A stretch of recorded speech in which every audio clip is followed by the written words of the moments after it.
Welcome to Microsoft Access Beginner Level 1, brought to you by AccessLearningZone.com here on YouTube.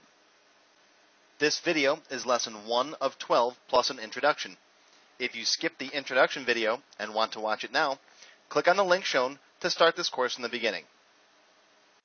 Otherwise, we'll start Lesson 1 right now. In Lesson 1, we're going to learn about database terminology. You'll learn what a database is, and you'll learn about the parts of an Access database, including tables, queries, forms, and reports. Before we get started working with Access today, let's go over some basic database terminology. A computer database is a program that lets you store, organize, and manipulate data. Databases are great for storing large amounts of information.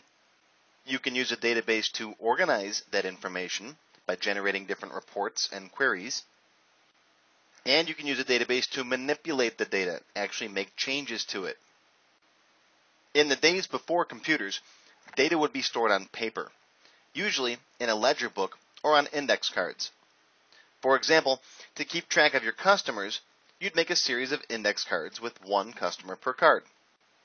You'd have a separate drawer of cards for the products that you sold or the suppliers that you did business with.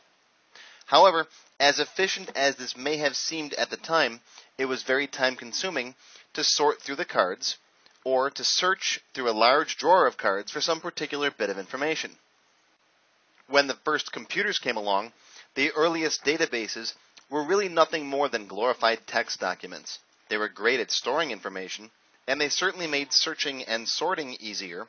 However, they lacked many features we take for granted today, such as the ability to recognize relationships between the different types of data. For example, you could have a list of customers with some basic details, but if you want to look up information on their purchases, you would have to look in a different file. The earliest databases had no way to relate this information together. This creates many problems, including having multiple copies of the same information in different places, such as the customer's name and address. Updating all that information can be a nightmare. Fortunately, Microsoft Access does recognize relationships. That's one of its strong points, but much more on that later. The next progression was for people to store their data in spreadsheets like Microsoft Excel. Excel is a great tool for storing small amounts of information and for analyzing data, but when it comes to large amounts of information, using Excel can be cumbersome. If you've got more than a few hundred rows of data, you really should be using a database like Microsoft Access. Plus, Excel has the same problem that early databases did. It's not relational. There's no way to link your customers to their orders or products to their suppliers, and so on. In addition, Excel can be difficult for novice users to work with. If you don't know how to use Excel, finding the information you want can be daunting. Whereas with Access, you can build a nice user-friendly interface for beginners to easily find their way around. Plus, it's much easier to secure an Access database than an Excel spreadsheet to keep people from messing with data they shouldn't be playing with. You can control exactly what people can do in your Microsoft Access database. So this brings us, finally, to the modern database.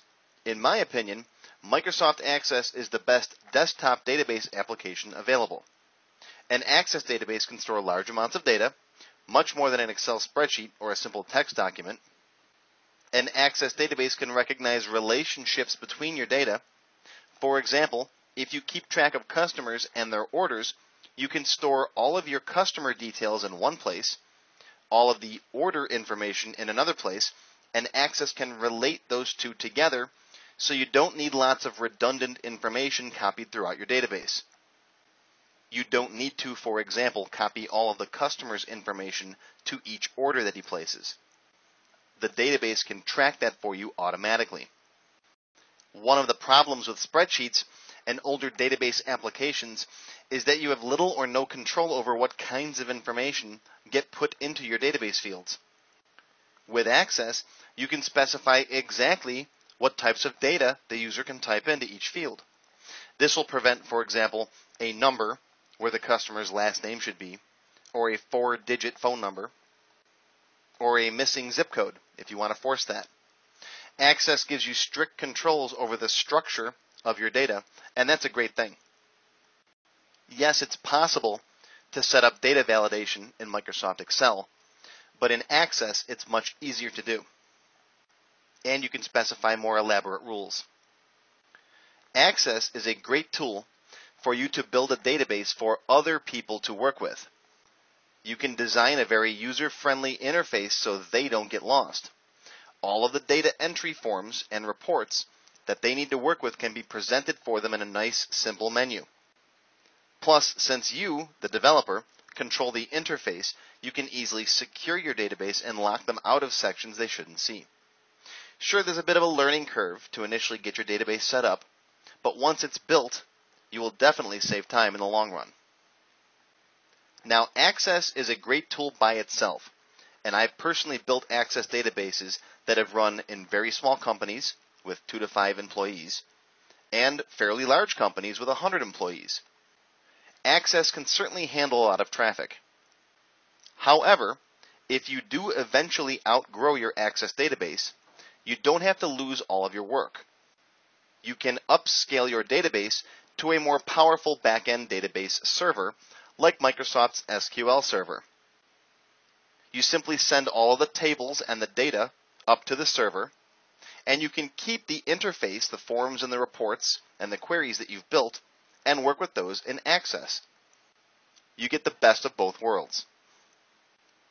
Now that we know what a database is and what the benefits of using a Microsoft Access database are, let's talk about the parts of an Access database. An Access database consists of data and the tools to work with that data. What are these tools? An Access database consists of tables, queries, forms, reports, and optionally macros and modules. Tables are used to store data, queries to organize data, forms to display data on the screen and to edit that data, reports for printing out data, and optionally, for more advanced users, macros are used to automate tasks, and modules give you the full Visual Basic programming language inside of your Access databases. Now, I have macros and modules grayed out because you can build a fantastic database in Microsoft Access without ever using a macro or a module. I cover macros in my advanced classes and module programming in my developer level classes. But all you really need are tables, queries, forms, and reports. All data in your Access database is stored in one or more tables. You can think of a table like a single Microsoft Excel spreadsheet. However, tables give you much more control over the types of data that can be input into them. For example, here you see part of a customer table. Tables are made up of a collection of fields. Each field holds a specific type of data. For example, here I have highlighted the last name field in red. This field should only store the customer's last name and nothing else. In fact, you can specify rules in the database to force fields to only contain certain types of information, like text, numbers, dates, currency values, and so on. Fields are also sometimes referred to as columns, just like in an Excel spreadsheet. All of the data concerning one item is stored in a record. Each record consists of the collection of all of the fields of data for that item.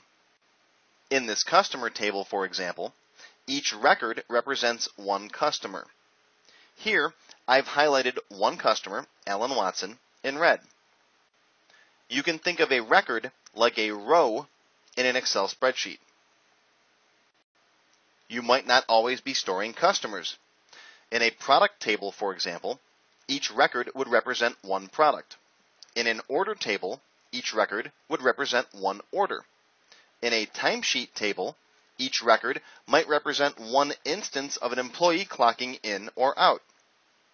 So your tables can store many different types of data: people, places, events, and so on.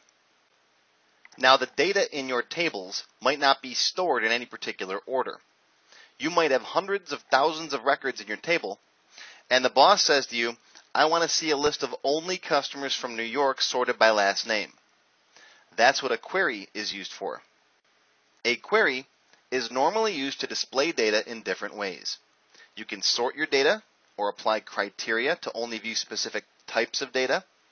Queries can be saved and used later, so you don't have to keep redesigning them. And someone with very little access knowledge can run your query simply by double-clicking on it. Queries can also be used to modify data, add, delete, or even edit records. We'll learn more about these types of queries in our expert classes. For today, just keep in mind that queries let you view the data in your tables in different ways. Forms allow you to build a nice, user-friendly interface to work with data on the screen. Whether you're building a database just for yourself or for other people to work with, forms are a major time saver. You can display information however you want. You can include just the types of data that you want your users to work with. You can combine information from multiple tables, such as displaying a summary of a customer's orders on the customer form. You can secure your fields so users can only modify specific data and can only see other types of data. You may not want your end users seeing credit card numbers, for example. You can display calculations on your forms, such as the total number of days an employee has missed work. Your forms can also contain drop-down lists, so users can select data. Command buttons allow us to perform tasks such as opening other forms or finding records. In fact, you can turn a form into a main menu for other forms. The benefits of working with forms go on and on, but essentially, you'll build the interface with which users will work with your data out of forms. You never want users to have to work directly with your tables and queries, and you'll see why in upcoming classes. Reports are specifically designed to present data to people who are not using your database. You can print a report out. You can send it to someone as an email attachment, as a PDF file. You can use reports for customer information, invoices, product catalogs, mailing labels, charts, and lots more. Anything you want to present to someone else can be designed as a report. Finally, an Access database can contain macros and modules. These are more advanced topics that we'll cover in later classes. In a nutshell, macros are generally used to automate repetitive tasks or carry out simple actions. Modules contain Visual Basic programming code that can really take your database to a professional level. Now again, you can build a great database without ever touching a macro or a module, and we'll cover these later in our more advanced classes. Microsoft Access can build two different types of databases. There are desktop databases and web apps. Now, a desktop database is the classic traditional database that runs on your PC, and you can set it up to run on the network in your office for multiple users.